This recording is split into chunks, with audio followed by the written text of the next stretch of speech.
Okay, so here is our example.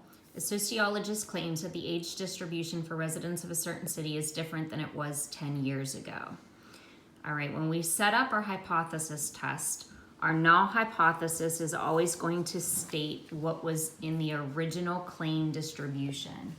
So my null hypothesis states the distribution of ages is the same as it is in the table. That's the table that's given to us. That's not the survey results, it's just the claim distribution. The alternative hypothesis is going to state that the distribution of ages is different than the table. Since that's what the sociologist is claiming, that becomes our claim in the alternative. It really doesn't matter where your claim goes in these because you're going to either state that your hypothesis was different or is the same in the end result. All right, so step 2, I'm going to go to my alpha. My alpha in this problem was 0.05. Because I have 1, 2, 3, 4, 5, 6, 7, 8 categories, my degrees of freedom is going to be 7. Number 3, as stated in the notes, our hypothesis test for the goodness of fit is always going to be a right-tailed test. So this is going to be our rejection region. And I am going to find my critical value in my chi-square table. So over here, I'm going to look up 0.05 and I'm going to match it with 7 degrees of freedom. And I'm going to see that my critical value is 14.067. So my chi-square critical value is 14.067. That means that we'll reject our test if our chi-square is greater than 14.067. Now comes actually calculating the chi-square. Now, because you all do not have a graphing calculator at home, I set up a Google Sheets. So in my Google Sheets, I set up my given information. Because the first grouping was by ages, I just put it by categories. This is category 1, which would be ages 0 to 9. Category 2 would be 10 to 19, and so forth. My second column here, I put in the claim distribution. I put those in as decimals. You can see those here.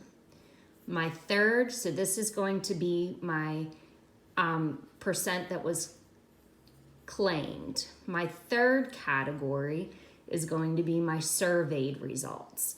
These are actually what become my observed values. All right, what I have to put in here, or what I have to calculate, are my expected values. So those values are going to go in here.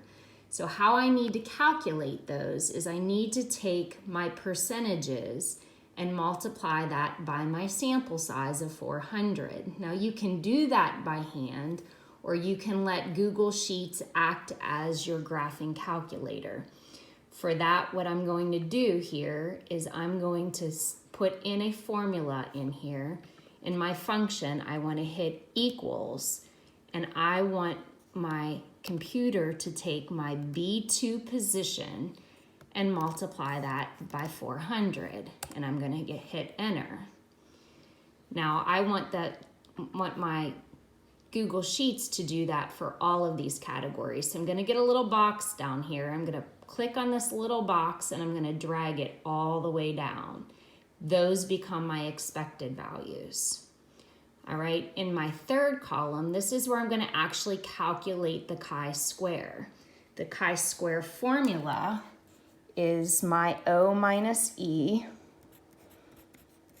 squared divided by E, and I want to add those all together for each category. So again, I'm going to go into my Google Sheets and I'm going to put a formula in there. I'm going to put equals, and I need to put parentheses because I'm going to have to square. What I want to equals this time is I want to take cell C2 and I want to subtract that from cell D2. And you can see it kind of highlights it for me. And I want to raise that. I'm going to use the arrow. I'm going to raise that to the second power. And then I'm going to divide that using the slash by D2, my expected position. I'm going to hit enter, and it's going to calculate that value for me. Since I need to do that all 8 times, I'm going to click on that box and let it drag it down. Now what I would need to do is add those all together. Now I can do that by hand, or I can put a new formula in this box, and I'm just going to hit equals, and it's going to say, hey, do you want to sum this column together? I'm going to hit yes.